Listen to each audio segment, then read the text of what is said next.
ஒரு 10 பூண்டு பல்ல நான் பொடியை நறுக்கி சேர்த்து, ஒரு சின்ன பீஸ் இஞ்சி நான் சேர்த்துக்கிறேன். ஒரு பழுத்த தக்காளி பழம் சேர்த்துக்கிறேன்.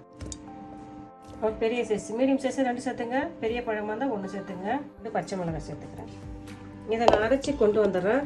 அப்படி நம்ம இதில் கொஞ்சம் ஒரு 50 கிராம் நெய் போட்டுக்கிறோம். ஒரு 50 மில்லி நெய் சேர்த்துக்கலாம். கொஞ்சம் எண்ணெய் சேர்த்துக்கலாம். ஒரு அரை ஸ்பூன் சீரகம், அரை ஸ்பூன் சோம்பு, 2 பிரியாணி இலை எடுத்து வச்சுக்கிறேன். கொஞ்சம் பட்டை, ஒரு 4 ஏலக்காய், 4 கிராம்பு, ஒரு அன்னாச்சி போட்டு எடுத்து வச்சுக்கிறேன். இதெல்லாம் நம்ம இதில் போட்டுக்கலாம். தாளிச்சிட்டோம். இப்போ நம்ம எல்லாம் பொடியாக நறுக்கி வச்ச 2 கையும் சேர்த்து வெங்காயத்தை சேர்த்துக்கிறோம். மீடியம் சைஸாக தான் 3 சேர்த்துங்க. பெரிய சைஸாக தான் 2 வெங்காயம் சேர்த்து 2 வெங்காயத்தை சேர்த்து நம்ம அழகாக இதை வதங்கிட்ட பிறகு இதில் நான் 3 பச்சை மிளகாய் சேர்த்துக்கிறேன். பொடியாக நறுக்கின புதினா ஒரு கைப்பிடி சேர்த்துக்கிறேன்.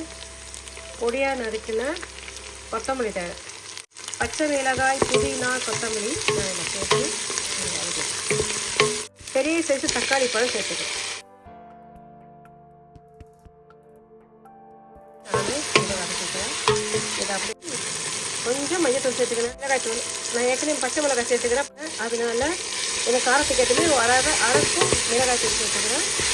உங்களுக்கு காரத்துக்கு ஏற்றது நீங்கள் மிளகாய் தூள் கூட்டி குறைச்சி பாருங்கள். நம்ம அரைச்சி கொண்டு வந்தோம்ல இஞ்சி, பூண்டு, பச்சை மிளகாய், தக்காளி பழம், அந்த டேஸ்ட்டு நம்ம சேர்த்துக்கலாம். நல்ல டேஸ்ட்டை நம்ம இதில் சேர்த்துக்கலாம்.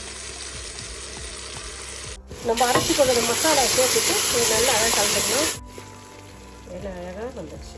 இப்போ நம்ம இதுக்கு திட்டமாக தண்ணி சேர்த்துக்கலாம். 2 கப்பு பசுமதி ரைஸ் எடுத்து கழுவி தண்ணி வடிக்கிட்டு வச்சுக்கிறேன். இந்த கப்பால் 2 கப்பு அரிசி எடுத்துக்கிறேன். நான் 4 கப்பு தண்ணி வைக்க போகிறேன். திட்டமாக தண்ணி சேர்த்துக்கலாம்.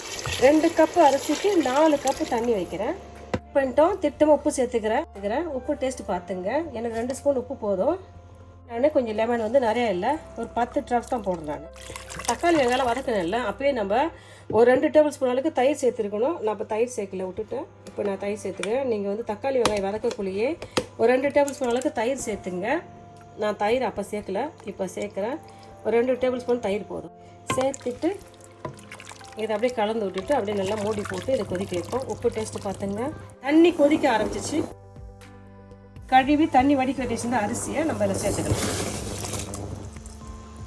அரிசியை சேர்த்துட்டு அழகாக ஜென்டிலாக கிண்டி விட்டுக்கலாம். சூட்டில் அழகாக நம்ம வேக வச்சு எடுப்போம். மூடி போட்டு ஒரு 5 நிமிஷம் வேக வச்சு எடுப்போம். 2 டேபிள் ஸ்பூன் அளவுக்கு நெய் சேர்த்து இந்த முந்திரி பயிரை நான் வறுத்து அதில் கொட்டிக்க போகிறேன். அப்படியே இதை அழகாக வரட்டும். சாதம் பார்க்கலாமா? இதெல்லாம் சுண்டி போய் தக்காளி சாதம் சூப்பராக வந்துடுச்சு. அழகாக ஒரு கிண்டிடலாம். லைட்டாக கிண்டிட்டு லைட்டாக தமிழ் போட்டுக்கலாம். எல்லாம் சுண்டிடுச்சு. அப்படியே ஈவன் பண்ணிவிட்டு அப்படியே முந்திரி பயிர் நெய்யில் அப்படியே பொரிஞ்சிட்டு இருக்குது.